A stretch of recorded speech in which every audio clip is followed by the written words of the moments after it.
How are we doing, ladies and gentlemen? My name is Wolf, and welcome back to day 3 of the Pathfinder, Scourge Pathfinder. Now, I'll be honest with you, it's not really day 3. There was a couple of days where I had some real-life shit going on. I didn't really have time to record, so we have played a little bit more since then. Here's the slash played. We're at a day and 23 hours, so I think that's, what was it, like, I want to say 12 hours over what I played the last time, so it wasn't that much, but have done some gear changes, have tomb fists. Yeah, I know what you're gonna fucking say, but you don't need to use these, obviously. If you get something better, use those.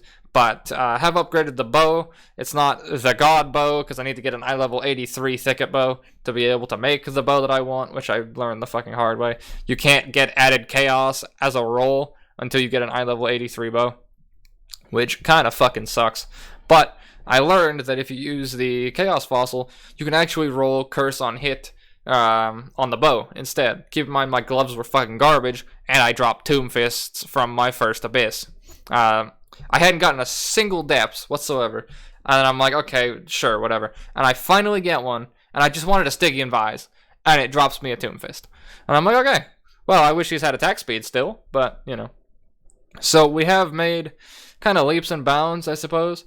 We got the Tomb Fists in now. We have the Maim modifier because we have Searching in here. The Searching gives me Onslaught on kill, added Chaos, and max life. It rolled pretty fucking godly. And then I have a Stygian Vise with life res, fire res. And I have a Hypnotic in here that rolled like complete trash, but it has phasing on kill. So we get phasing and we get Onslaught from our gear. This means I can take out the Onslaught Flask and put in a Sulfur Flask for flat damage, rolled it towards freeze, and sorted out a bit of extra damage there, because this is a massive damage up.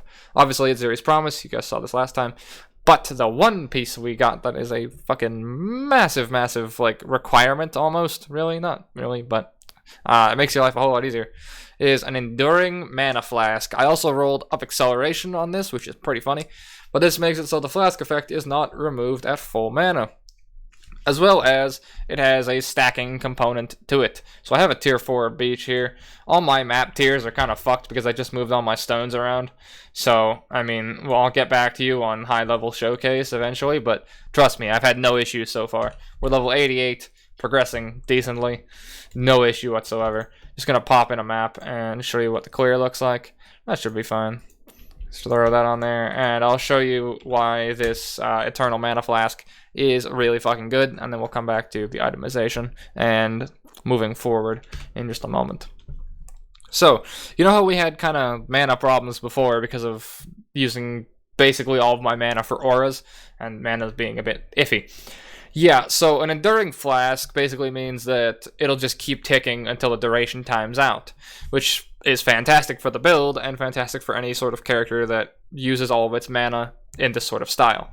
But the other thing, keep in mind we're Pathfinder, right? So we have infinite flasks rolling because flasks just keep coming back. But watch this flask timer. I actually need to change my overlay to have it show. Watch the flask timer. Both hands. I don't have a macro. Don't even fucking get at me. I don't have a macro. If you spam the shit out of an Enduring Flask, you can layer it over top of itself. As a result, it will just keep going and keep refreshing after it's done. And you can just stack this and stack this and stack this and stack this. Keep in mind, since we're playing Pathfinder, infinite flasks, right? The flasks auto-regen. So as a result, we no longer have mana issues. This kind of solves the whole getting the crafts on the rings and necklace. Obviously, for ultimate endgame, it is still better, so then you can run a defensive flask, whether you want to run a granite or basalt. I was told a granite is going to DR with my acrobatics because it's going to get reduced by the armor reduction, which kind of sucks. But in this current scenario, this flask is spectacular and basically solves our mana problems. Plague Bearer, still spectacular. Scourge Arrow, not having any real issue. So the way I go about playing the build is I spam the shit out of my 4 key to the point that I probably should make a macro. And then press 2 and 3 basically as I go for my double damage flasks, since they're up pretty often. Plague Bearer for any sort of AoE like that. Pick up some small shit. Pop the Legion Monolith. Pre-charge an arrow. Have my game lag. Pop Plague Bear, run around basically everything. Look for icons, there's a few. Make sure to pop my flasks on the icons. Did I kill it? I killed it. Perfect. Because Scourge Arrow is basically Tornado Shot with a charge time, it clears very fucking well. And can basically off-screen a lot of the game. Which is pretty nice. Sure. Vendor food, why not? No luck on making like the God Bow or anything like that just yet, because I don't really feel like... Well, one is I kind of can't because I don't have the bow base. I just now have gained access to like reds, which is where I need to go to get the level 83 thicket bow, which is going to be kind of a pain to get to. But that's on the list of progression pieces, obviously. And the other reason is because the fossil I need is a massive pain in the ass to farm, and fossil farming makes me hate this game. I'll be honest with you. Fossil farming is just a horrible system and not fun to do whatsoever. Running around in the Delve Darkness kills my enjoyment for PoE, so I'm trying to avoid doing it as much as possible. Well, how am I going to go about getting fossils? Well, Metamorph actually lets you get fossils as drops. Problem is Metamorph right now is kind of shitty because you have to pick up literally everything to be able to spawn a Metamorph. But once a patch rolls around in a couple of days here, it's going to be auto-collecting every Metamorph piece once they drop, which is going to be spectacular, and is going to mean I'm going to be doing a lot more Metamorph stuff, like on stream and just in general, which is great because I actually enjoy the mechanic. I just really don't like the fact that I have to get Carpal Tunnel to be able to do it in the fucking first place.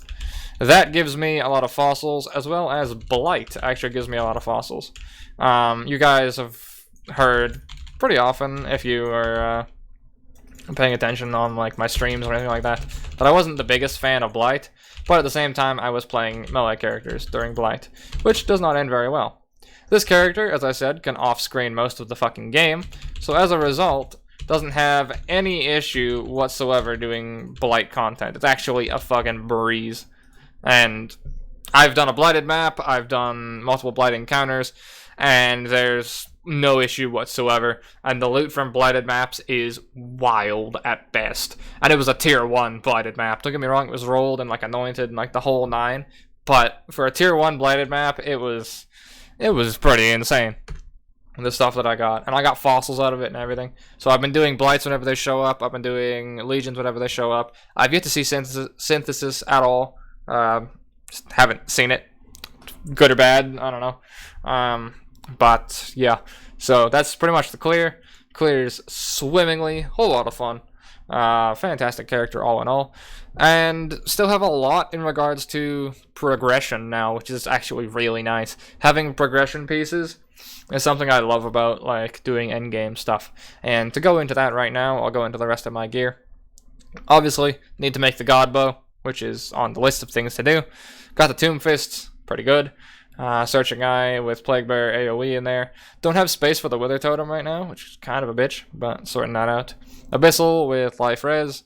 And then the Dendrobait 4 link, which is Lesser Poison, Added Chaos, Infused Channeling Mirage, with Scourge Arrow in here. I have the 5-link craft now, so I'm working my way towards getting 150 fuse, which I just want to fucking just do it and have it be done with, right? I'm at 256 jewelers with 21 fuse. I think the conversion is like 3 to 1, so it's like I need 400 or something fucking fuse. I don't know, or 450, 500 jewelers, and then convert all those at a vendor to fuse, put this in, link it, we're good to go. So that is kind of the goal that I'm looking towards getting, is a 5-link / soft 6-link Dendrobait because of the Lesser Poison support. That's the goal piece I'm working towards right now. The helmet that I have right now is pretty okay, it's quite nice, but I have a better one. Where is it? I have Life, Res, Rarity, with +2 level of socketed minion gems, and this is where my Herald of Agony is sitting right now. My Herald of Agony is almost level fucking 20 as well, so I can have a 22 PoE, which is pretty fucking good. Pretty fucking good. Oh yeah, Scourge Arrow is almost 20 as well. It's actually like only 1 million XP away. Pog. But yeah, I can vol those, and I'll let you know how that goes when they both go back to 19, and I subsequently shoot myself, but still. I want to put that on because it's where I put my Herald of Agony, which means I can get 22 Herald of Agony and boost its damage, as well as it's just a nice helmet in general, with like better resist than what I currently have. So I need to roll this with Vol Orbs, which I've been, slowly accruing to be able to 4-socket this and then link it and roll the right colors and shit on it. So that's going to cost me a bunch of jewelers and a bunch of vols to be able to do. So that's another project piece I'm working towards. And then the project necklace. This is an Elder Coral Amulet. The base is absolute trash. But why do I care about this? You see, this necklace can roll Chaos over Time Multiplier, which is the best multiplier for the build. It's pretty fucking good. Pretty good. I've actually rolled it once before, but the problem was it rolled like 9 or 10% Chaos over Time multiplier, and then like life regen or something, and then I regaled it, and it hit like, I don't remember what it was like light radius or some shit, and I'm like, okay, well this is absolute garbage, so I don't want to use this. I don't want to settle for anything less than perfection in regards to this piece and the bow, because I want to try and get as good as possible, right? So in that sort of case, I'm not going to settle until I get a decent roll and or Chaos over Time multi with life and a couple of res if I get lucky enough. But, who knows. That's the sort of big project piece alongside, obviously, the bow. Rings can also get better. I got to deal with those at some point, and I'm currently dealing with the necklace. Dealing with this stat loss is going to be kind of a bitch, but whatever. And, yeah, I think that's pretty much it regarding most of the changes to this sort of stuff. Skill tree wise, I picked up my last trial, Wet Nature's Adrenaline. Move speed, attack speed, fantastic. Took the 2-point jewel here, took out the point that was down in the mana leech here, got the life back there. Took this 3-set cluster. Reason being is I'm planning to path here, here, here, here, up here, get this life, grab this jewel, grab this cluster, right? But that's for like 93. And this is the sort of thing that I kind of want to like teach, is optimizing what you have. I have 3 points, right? So I can put my 3 points as 1, 2, 3. What am I getting out of that? 20 dex, 10 strength. Fucking woo, right? That's not really that helpful to me. Whereas I can put those 3 points in damage over time, accuracy and speed, damage over time, with attack speed, right? I can put that in a cluster that I have access to right now that gives me a very good damage bonus while I'm still leveling. And then when I have, the 6 points to go 1, 2, 3, 4, 5, 6, right? I can cut those 3 and just slot them all, get up here, put the points in, come back, put the point in, come back, put the points in, right? So you want to optimize what you have access to at any given time.